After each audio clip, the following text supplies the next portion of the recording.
مع حضرتك برسالة مهمة جدا يا أستاذ علاء قدمها معتقلو مصر لملك السعودية. توجه عدد من المعتقلين المصريين في السجون المصرية برسالة من خلف الأسوار إلى خادم الحرمين الشريفين الملك سلمان بن عبد العزيز تزامنا مع زيارته للقاهرة، والتي من المقرر أن تبدأ الخميس المقبل. قالوا فيها: لا نريد أن تكون زيارتكم قبلة الحياة لهذا النظام المجرم، ولا نرضى أن تكون تلك الزيارة كسرا لحاجز العزلة التي بدأت ملامحها تظهر إزاء الجرائم ضد الإنسانية التي قام بها الانقلابيون. ونحن على يقين أنكم تدركون طبيعة دوركم وحقيقة مكانتكم، وكيف لا تكون لكم في نفوس المسلمين تلك المكانة، وقد شرفكم الله بالسقاية والرفادة وعمارة المسجد الحرام، فأدركتم هذا الشرف ورفعتم على رايتكم كلمة التوحيد، تلك الراية التي لا تنكس أبدا، تشريفا للكلمة المكتوبة على الراية الخفاقة. لحظة فارقة من الزمن، لحظة كانت استثناء حقيقيا من سجلات الزمن. ساندت المملكة انقلابا عسكريا غاشما حدث في شقيقتها مصر، ووقفت بجواره وهو يقتل الآلاف ويعتقل عشرات الآلاف ويغتصب الأعراض ويصادر الأموال ويلفق التهم ويحارب علماء الدين ويطارد العاملين للإسلام ويتطاول على ثوابت الأمة ومقدساتها ويمحو هويتها الأصلية ويبدل انتماءاتها ويوالي أعدائها ويتقرب بالزلفى لمن يدعم بقائه الهش بالأموال التي يبني بها السجون والمعتقلات وينفقها على آلة القتل والظلم، ومدلسا على الأشقاء أنه يخوض حربا بالوكالة عنهم ضد إرهاب مزعوم هو من صنعه بيديه وأطلق شره في الأرض. وأضافت الرسالة التي وجهها المعتقلين لخادم الحرمين أن مصر وللأسف الشديد تستقبل ضيفها الكريم وهي في أسوأ حالتها حقا، وأي شيء أسوأ من بلد يأسر خلف أسوار معتقلاته ما يتجاوز 50,000 من خيرة أبنائه وبناته وصفوة شبابه، أطباء ومهندسين ورجال أعمال وعلماء دين وطلاب وأساتذة جامعين. 50,000 خلف الأسوار ينكل بهم لأنهم لم يرضوا عن المجازر والانتهاكات، مؤكدين على أن مصر تعيش في عزلة، وأن المفارقة حين تكون شرارة تلك العزلة هي مقتل شاب أوروبي واحد، في حين يقتل الآلاف من الشباب المسلم على أيدي النظام، وكأنهم لا يستحقون أن ينتفض لهم أشقائهم المسلمون، وهم كما يجب كالجسد الواحد كما قال رسول الله صلى الله عليه وسلم. دي كانت رسالة عدد من المعتقلين المصريين لملك السعودية، وأشرف أن أكون معه. كلمة أخيرة يا أستاذ علاء لو حابب تعلق على هذه الرسالة. بالتأكيد نحن نقول لخادم الحرمين الشريفين كل من يحاول أن يدعم هذا النظام، هذا النظام يجر المنطقة العربية إلى حرب أهلية. هذا النظام لا يهمه إلا مصلحته الشخصية، لا يراعي حق لجيرة، تراه الآن مع السعودية وغدا مع إيران وبعد غد مع أمريكا وفي الأصل ومع إسرائيل. أرجو من جميع من يدعم هذا النظام أن يرى هذا النظام على حقيقته وأن يتعامل معه على حقيقته.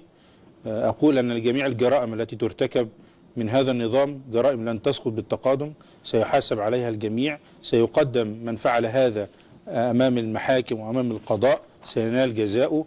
أقول لجميع هؤلاء يعني المعتقلين والمختفين قسريا أن حقهم سيعود، وأن من ارتكب معكم هذه الجرائم سيزول، وهذا النظام يتآكل في ذاته لوحده، يعني من غير أي حد ما يدفعه هو يتآكل. وأرى يعني إن شاء الله يعني تقدما في مصر، أرى حقوق الإنسان في مصر عما قريب ليست ثقافة تقال ولكن ثقافة تطبق على أرض الواقع. الجميع سيذهب إلى حريته وكرامته، وسيذهب إلى العدالة الاجتماعية والكرامة الإنسانية، لن يخشى فيها حاكم ولا مسؤول. وإن شاء الله نرى مصر قريبة في أبهى صورها إن شاء الله. إن شاء الله. ربنا يسمع منك الأستاذ علاء عبد المنصف، الأمين العام لمؤسسة عدالة لحقوق الإنسان. كنت ضيفا عزيزا وكريما شكرا جزيلا النهارده في مع معتز. بشكرك شكرا جزيلا. بعد الفاصل في مع معتز. السيسي يستدعي الجيش الأمريكي لمواجهة التنظيمات المسلحة في سيناء. الربيع العربي عقد في فيينا، بينضم لينا الأستاذ مصطفى ماجد المسؤول الإعلامي لمؤتمر الربيع العربي في فيينا. أستاذ مصطفى أهلا وسهلا بيك، وتحياتي وتحيات فريق العمل لحضرتك. اهلا بيكم، تحياتنا ليكم كلكم وكل الجمهور ان شاء الله. استاذ مصطفى كلمنا. النهارده المؤتمر اتفضل. المؤتمر النهارده كان طبعا الجاليه العربيه كانت موجوده بشكل مكثف، وبرده كان في من المنظمات المجتمع المدني كانت مهتمه، لان طبعا بعد حادثه ريجيني الايطالي كان في اهتمام من الجانب الاوروبي ان هو يقول دلوقتي ان في ديمقراطيه، وان اللي بيحصل في مصر حاليا هو اضطهاد، وهو ان اللي بيحصل في مصر دلوقتي مش كويس، وان في حالات اختفاء قسري، وان في حالات تعذيب في السجون.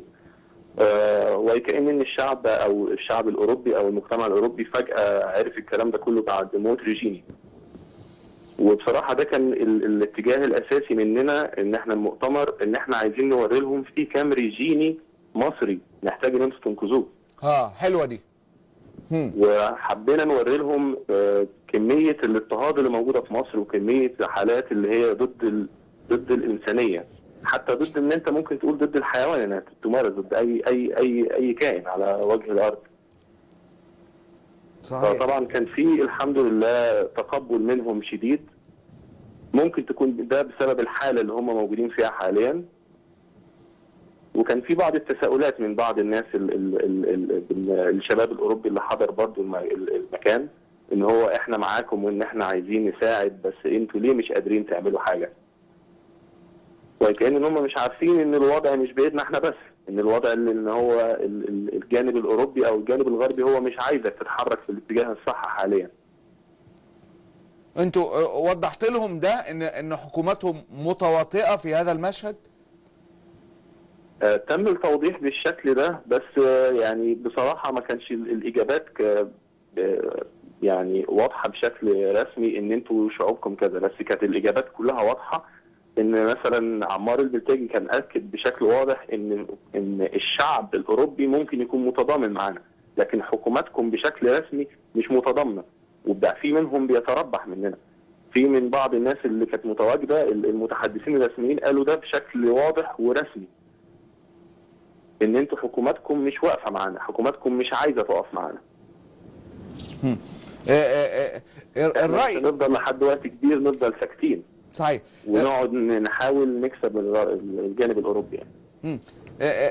كيف ترصد حقيقة الجانب الأوروبي في مارس 2016؟ حضرتك يا أستاذ مصطفى وحضرتك مسؤول إعلامي كانت لهذا المؤتمر حقيقة واللي أشاد به الكثيرين.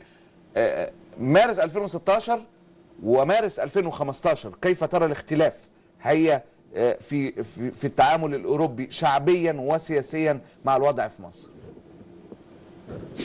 مع الوضع في مصر خاصة في مارس 2015 كان في ناس كتير قوي بتكلمك ان الوضع حلو دلوقتي، وان مصر دلوقتي كويسة شوية عن قبل كده، وان مصر كانت هتبقى ايران الثانية، وان انت تبقى كويس. فطبعا كان لما اي حد بيكلمني حتى كصديق فكنت بتناقش معاه واقول له لا ده بيحصل في مصر 1 2 3 4، وكان بيفاجئ. كنت بقول له انت بتفاجئ ليه؟ انت مش عارف الحقيقه دي ما بتظهرش قدامك في الاعلام، ان في حالات تعذيب، ان في قهر، ان كان في رئيس شرعي للمكان ايا كان انت ضد الرئيس او لا.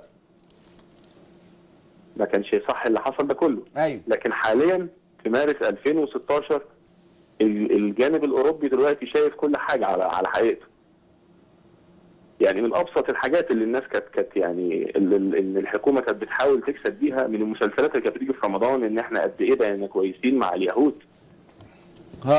وكان بيحاول الجانب المصري كان بيحاول بكل طريقه الحكومه المصريه انها تكسب تعاطف الاوروبي بكل طريقه ممكنه، ويبين لها ان قد ايه ان قبل كده كانت هتبقى زي ايران، وكانت هتبقى زي وهتبقى زي وهتبقى زي. لكن حاليا هم في حاله من ان هم متقبلين ان هو يسمعك، لان هو فعلا دلوقتي اتقرص من الحكومه بتاعتك.